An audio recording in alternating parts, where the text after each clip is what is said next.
Olá, bem-vindo ao dia 84 de 365 lendo a Bíblia. E chegamos ao final do livro de Juízes. Meu Deus do céu! Juízes, como eu já falei aqui, que livro violento!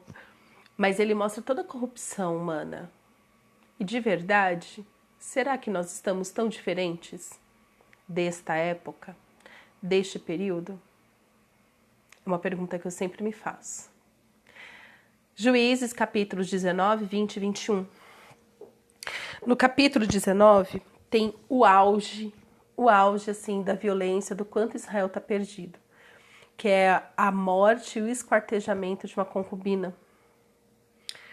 Né? Então, o levita tem ali uma concubina e ele passa para uma cidade, e essa cidade ele vai dormir naquele local, né? Uma pessoa hospeda ele, e os homens da cidade se juntam querendo abusar do levita. Gente, tem noção? Né? Porque assim, naquela época não tinha energia elétrica. Então, eles foram à noite, no escuro. Ele foi justamente para as casas, né? Para casa para não dormir na praça, no escuro, ao relento, perdido. Já devia ser uma violência muito grande, então uma pessoa hospeda ele. E ali os homens da cidade se juntam, vão até a casa e falam assim: traz para fora que a gente quer abusar dele. É muita maldade, é muita violência. E a pergunta que talvez você se faça, como eu me fiz: onde está Deus nessa história? Em que momento esse povo estava tão perdido? Então, assim, eles estavam ali no meio dos inimigos, dos povos que Deus tinha mandado eles expulsar. Lembra? Expulse todos. E eles não expulsaram. E aí, aqui na palavra de Deus, nós também lemos o seguinte: bom, já que eles não expulsaram, Deus deixou então que eles ficassem ali juntos e começou a colocar o povo de Israel à prova, para ver se eles o amariam, obedeceriam mesmo assim. Claro que não obedeceu. Então, em Juízes, capítulo 21, termina falando o seguinte. 21, capítulo 21, verso 25. Naqueles dias não havia rei em Israel. Cada um fazia o que achava mais certo. É um povo sem liderança, sem direção. Mas por que isso? Porque eles não estavam honrando o primeiro mandamento. Eles tinham que ter continuado seguindo a lei de Moisés, que não é de Moisés, é a lei de Deus que foi entregue a Moisés e repassado ao povo. Então eu falo assim, que eles não tinham liderança, que não sei o quê. Eles sabiam quem era Deus, porque na hora que apertava, eles tinham assim uma memória vaga. Existe um Deus que tem uma aliança com o nosso povo. Eu vou apelar para esse Deus. Mas esse caso do levita, que para mim é uma das cenas assim mais inusitadas, mais violentas, o ápice da maldade humana. Porque depois que essa concubina morre, porque o levita não sai da casa, ele joga a concubina dele para fora e fecha a porta. Então é um homem que abandona a mulher à sua própria sorte. Tipo, eu vou ficar bem, ela que morra. Tipo, entendeu? O levita já estava errado. Tava todo mundo errado nessa história. Não tem ninguém certo. Só que assim, no dia seguinte ele estava indo embora, porque ele pensou assim, levaram a concubina embora. Levaram ela para longe e tal. E tipo, ele jogou ela. Então, assim como eu falei de Sansão, de relacionamento abusivo, né, que é a Dalila que era abusiva, neste caso o levita que era abusivo. Tipo, ele lançou a concubina aos loucos. Tava nem aí pra ela. Não defendeu ela, não cuidou dela, não fez nada. Então, assim, pra que você queria ela, meu filho? Esse levita me irrita. Mas era um povo sem eira nem beira. Era um povo sem juízo. O povo de Israel estava corrompido pelo povo ao seu redor, pelos deuses. Então, assim, ele jogou a concubina para fora.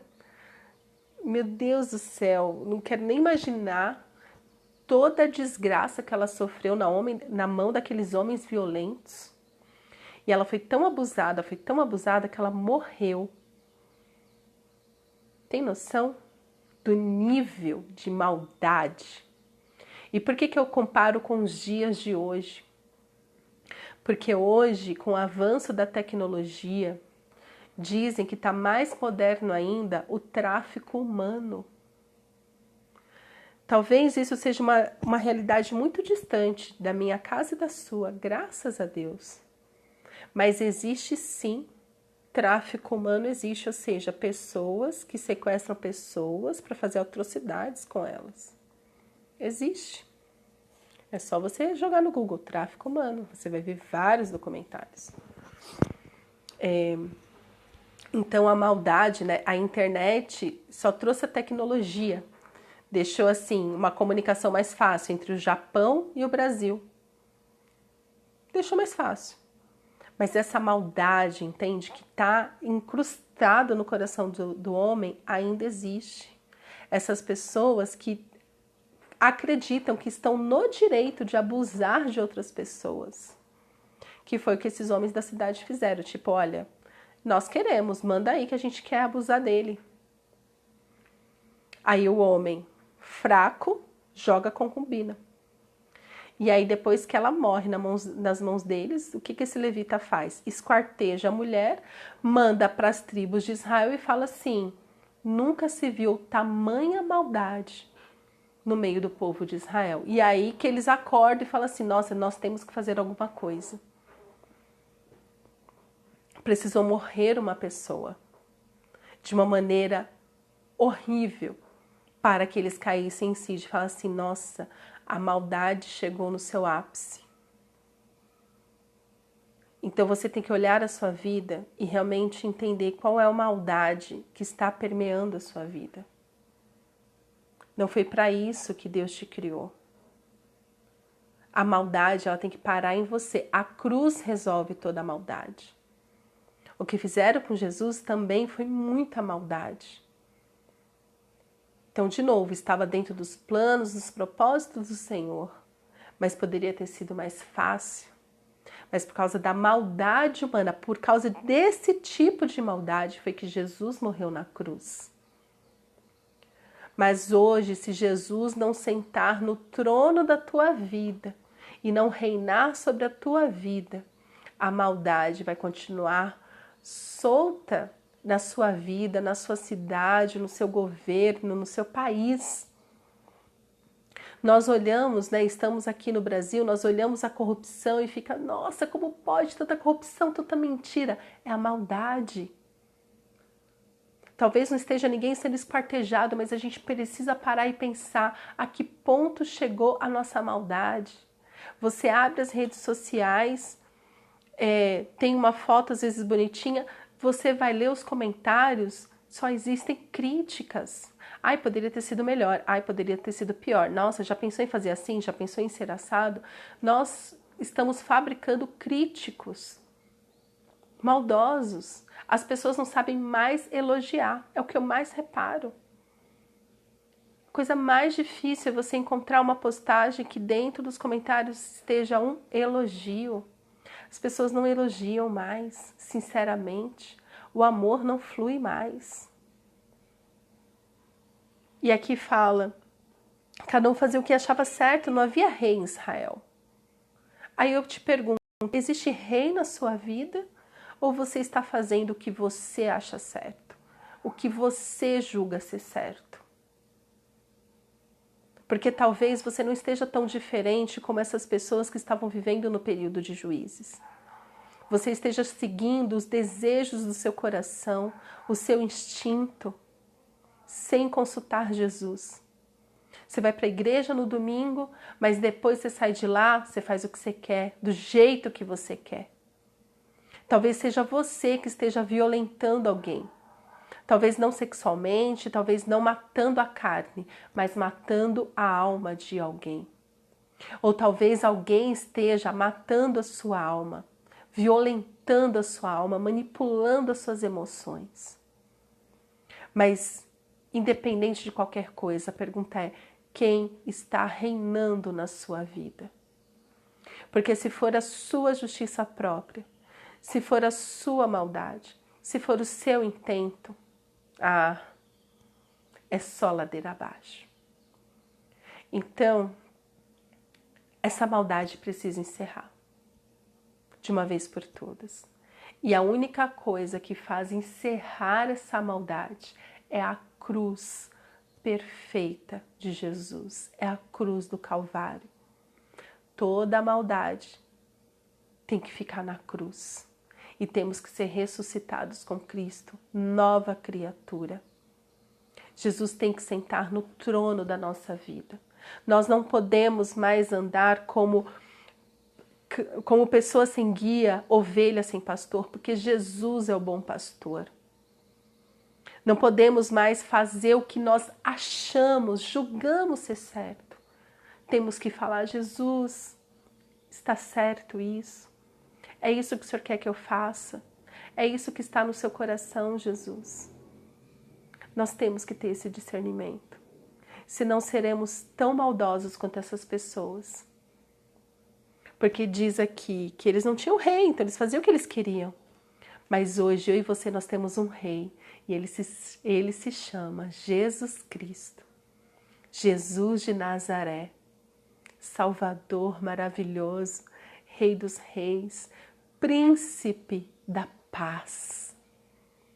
Esse Jesus maravilhoso que fala: vinde a mim, vocês que estão cansados e sobrecarregados, e eu vos darei descanso. Tudo que nós precisamos está em Jesus, absolutamente em Jesus. Talvez o mal tenha se alastrado na tua casa, mas eu quero te dizer: Jesus cura, Jesus liberta. Para de ficar se movendo pelo que você julga ser certo e começa a ter uma vida em Jesus, amando o Senhor Deus em primeiro lugar. Amém? Pai, te peço perdão, Senhor, porque tantas vezes somos tão maldosos. Nos perdoa, Senhor, porque estamos vivendo a nossa vida de qualquer jeito.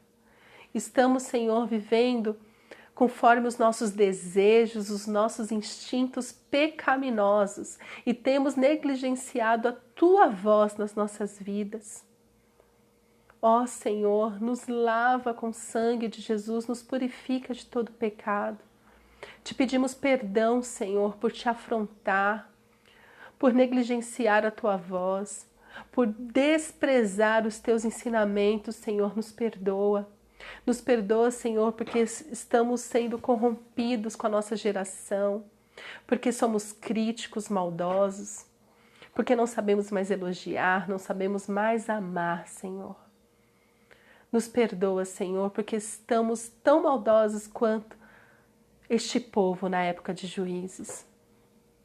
Mas hoje, Senhor, reivindicamos a cruz do Calvário para nos libertar. Então te pedimos, Paizinho, em nome de Jesus, nos liberta do mal, nos livra do maligno, Senhor. Nos leva, Senhor, até este lugar onde amamos o Senhor em primeiro lugar, onde somos realmente parecidos com Jesus. É o que eu te peço, Paizinho, no nome santo de Jesus. Amém.